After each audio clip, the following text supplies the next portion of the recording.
नमस्कार दोस्तों, मैं आपका दोस्त हाजिर हूँ फिर से एक नई और महत्वपूर्ण जानकारी को लेकर के। मरते दम तक नहीं होगा कमर और बदन दर्द, कभी नहीं चढ़ेंगे बाल, चेहरे पर आएगी चमक, शरीर बनेगा फौलाद। ये जो वीडियो में आप देख रहे हैं ये एरंड है। एरंड का पूरा खेत में आपको दिखा रहा हूँ, तो पहचान लीजिए इस प्रकार का होता है एरंड का पौधा।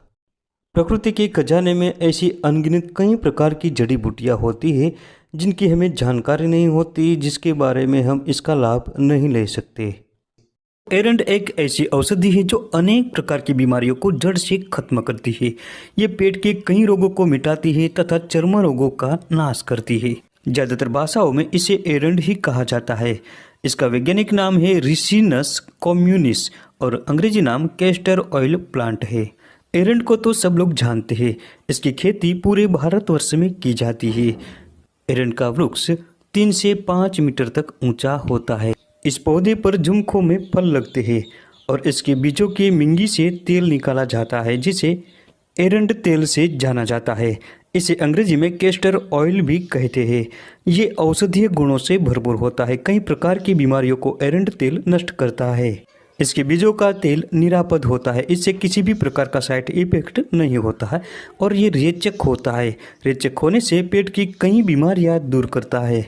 इसके साथ ही इसका तेल उत्तम वात शामक होता है। ये वात से उत्पन्न प्रकोप को दूर करता है और पेट की कब्ज को मिटा देता है। एरंड का पूरा पौधा अमृत के समान एक श्रेष्ठतम औषधि है। एरंड कई प्रकार के पेट की बीमारियों को दूर करता है। ये अर्श और बवासीर की श्रेष्ठतम औषधि है। अर्श और बवासीर में एरंड के पत्तों का 20 से 30 मिली की मात्रा में क्वाथ बनाएं और इसमें 15 मिली की मात्रा में द्रुत कुमारी यानी एलोवेरा का रस मिलाकर सुबह शाम पिलाएं। इसके साथ ही अगर मस्से हो गए हो और इसमें जलन हो रही हो तो एरंड के तेल में द्रुत कुमारी का ताज़ा रस मिलाकर मस्सों पर लगाए। इससे जलन शीघ्र ही शांत हो जाते हैं और अर्श और बवासीर में जल्दी ही फायदा आपको महसूस होगा। अगर छोटे बच्चों के पेट में कृमि हो गई हो तो एरंड के पत्तों का रस नित्य 2 से 3 बार बच्चों की गुदा में लगाते रहिए। इससे शीघ्र ही कृमि नष्ट हो जाती है। एरंड का उपयोग त्वचा रोगों में भी किया जाता है। इसकी जड़ को 20 ग्राम की मात्रा में लेकर 400 मिलीलीटर पानी में अच्छी तरह से पकाए और जब 1/4 शेष रहे तब ठंडा होने के बाद उतार कर छानकर रोगी को पिलाए। ऐसा निरंतर करते रहने से पेट का कचरा साफ हो जाता है तथा खून भी स्वच्छ बनता है और कई प्रकार के त्वचा रोग नष्ट हो जाते हैं। शरीर में किसी भी प्रकार का घाव हो गया हो और ये जल्दी से भरता न हो तो एरंड के पत्तों को पीसकर इस पर लगाए, शीघ्र ही घाव भर जाता है। अगर शरीर में किसी भी प्रकार की सूजन हो तो एरंड के पत्तों पर तेल चुपड़कर गर्म करके बांधने से सूजन जल्दी ही उतर जाती है।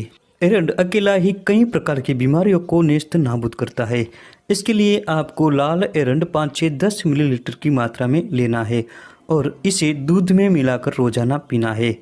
लगातार कुछ दिनों तक ये करते रहने से योनि का दर्द, पेट में गुल्म, वात रक्त, हृदय रोग, जीर्ण ज्वर, कमर दर्द और मांसपेशियों की दर्द से आपको जल्दी ही छुटकारा मिल जाता है। इसके साथ ही ये बुद्धि को बढ़ाता है, शरीर की कांति बढ़ाता है तथा स्मृति, बल और आयु को बढ़ाता है। यही नहीं दोस्तों, सांप और बिच्छू के जहर में भी ये बहुत ही लाभकारी औषधि है। एरंड के 30 से 50 मिलीलीटर पत्तों का रस निकालें और पिला दे। इससे उल्टे होकर जहर का निवारण हो जाता है। जहर से उत्पन्न होने वाला दर्द, दाह और विषाक्त प्रभाव तुरंत शांत हो जाते हैं। दोस्तों, रोजाना एरंड तेल 10 से 15 मिली की मात्रा में पीने से पेट पूरी तरह साफ रहता है और पेट की कई प्रकार की बीमारियां नहीं होती। दोस्तों, ये स्त्रियों में होने वाले मासिक विकारों को भी दूर करता है। इसके लिए एरंड के पत्तों को गर्म करे और पेट पर बांध दे, इससे जल्दी ही आराम हो जाता है। एरंड कामला रोग की सबसे बड़ी औषधि है। कामला होने पर 20 से 30 मिली एरंड के मूल का क्वाथ बनाकर साथ में 2 चम्मच शहद मिलाकर पिला दे। इससे जल्दी ही कामला रोग में फायदा महसूस होगा। स्त्रियों में जब स्तनों पर गांठ हो जाती है तो एरंड बहुत ही लाभकारी वनस्पति है। जब किसी दूध पिलाने वाली स्त्री के स्तनों में दूध आना बंद हो जाए और गांठें पड़ जाए उस वक्त एरंड के 500 ग्राम ताजे पत्तों को 20 लीटर पानी में घंटे भर उबाले। फिर स्त्री के स्तनों पर उस गुनगुने पानी की धार डालते रहे लगभग 15 से 20 मिनट तक। इसके बाद स्तनों पर एरंड तेल की मालिश करते रहे तथा उबले हुए पत्तों की पोल्टिस बनाकर स्तनों पर बांधे। इस प्रयोग से न सिर्फ स्तनों की गांठें बिखर जाती हैं बल्कि दूध का प्रवाह भी पहले की तरह शुरू हो जाता है।